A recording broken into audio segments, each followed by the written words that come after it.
Hello and welcome back to the channel, and welcome back to Black Ops Cold War Best Classes. Today we'll be taking a look at the Peacekeeper class, which is basically what happens when an assault rifle decides it wants to be an SMG.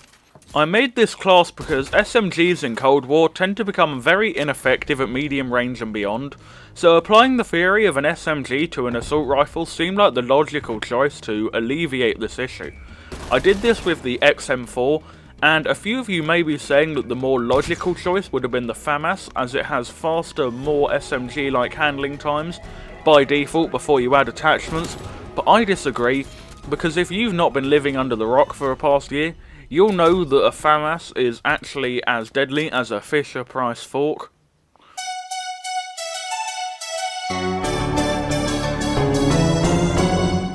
So for my primary, I use the XM4 because it's an excellent basis for a drastic rebuild of the assault rifle class, because it's just an all-round good weapon. All the stats are like medium, there's nothing that's especially good, and that doesn't mean there are any detrimental drawbacks and stuff to my speed from the off. And I just like the gun in general.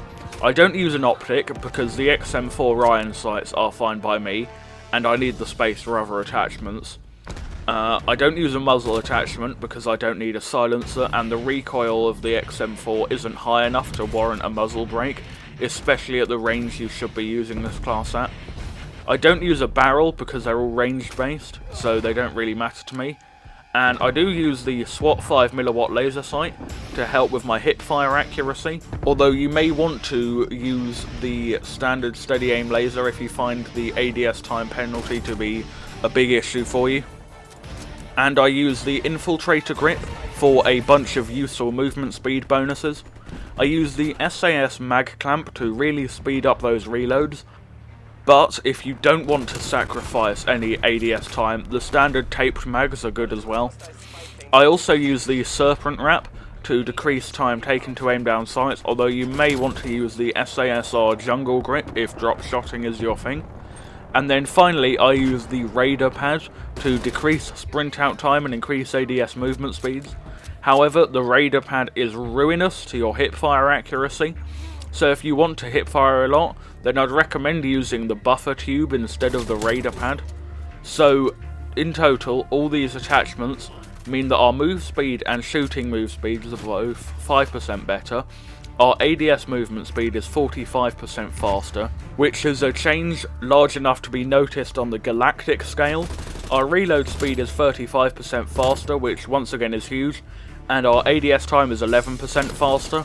Although you can speed that up by using the standard laser sight and the jungle mags.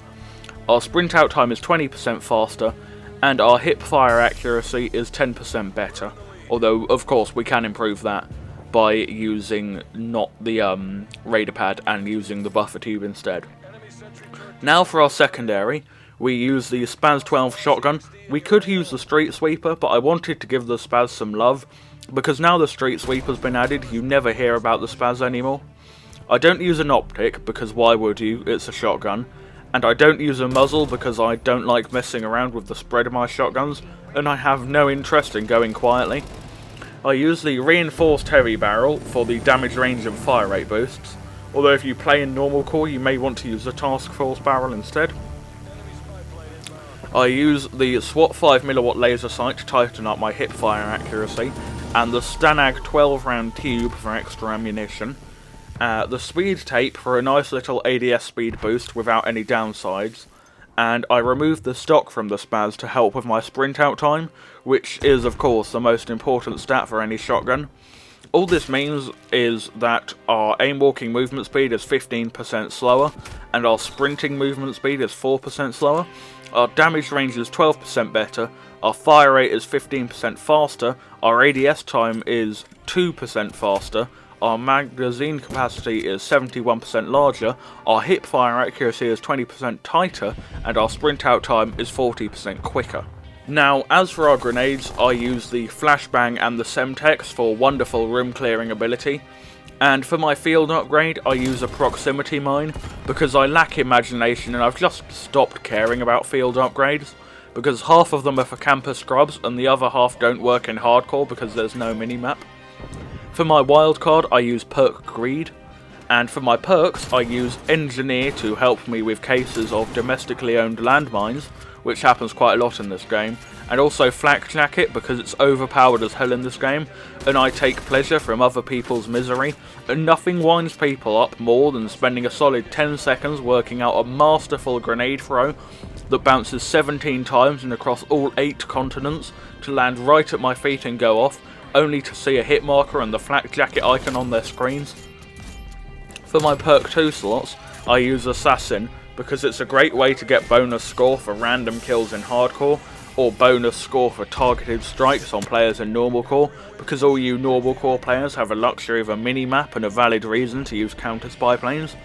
I also use a tracker because it's great for seeing where people have been, however if you're better than me, Scavenger might be a better choice. And as for my perk 3 slots, I use the undefeatable Ghost and Ninja combo, because there's just no reason not to. And as for kill streaks, it's basically whatever you want. UAVs, sentry guns, cruise missiles, napalm strikes, it's all pretty viable with this class, except maybe the care package, as you'll definitely want to keep moving instead of crouching at the back of your spawn, praying some wise guy on the other team doesn't shoot down the care package chopper just before it gets to you. And as for how to use this class, it's another brain-dead rush class for an overly aggressive individual with a massive ego and an equally large anger management issue. Basically, turn on your Twitch stream for all 5.5 of your humble viewers to watch, load up a match of Hardpoint, don't play the objective, wipe out half the enemy team, go on a 17 kill streak, and then die to someone hip-firing a Stoner 63 with thermal scope. After dying to this guy, the appropriate response is to put your mic in your mouth, preferably so it's about 5mm away from your tonsils, scream the longest sequence of swear words your 2 brain cells could come up with into your mic, yell about what you did to his mother, punch your monitor hard enough for your audience to hear the Windows error sound, and then throw your headset and controller, if so desired, across the room and into a vase. For those of you playing on a mouse and keyboard like some sort of 1990s Wolfenstein 3D troglodyte, you'll want to repeatedly slam your fists and or head into your keyboard so all the keys fall out and you can hear them rattle as they all hit the floor, one after the other. Thank you everyone for watching the video. Remember to like, subscribe and comment. It costs you nothing and it's a great way to help out the channel. Stay safe and goodbye.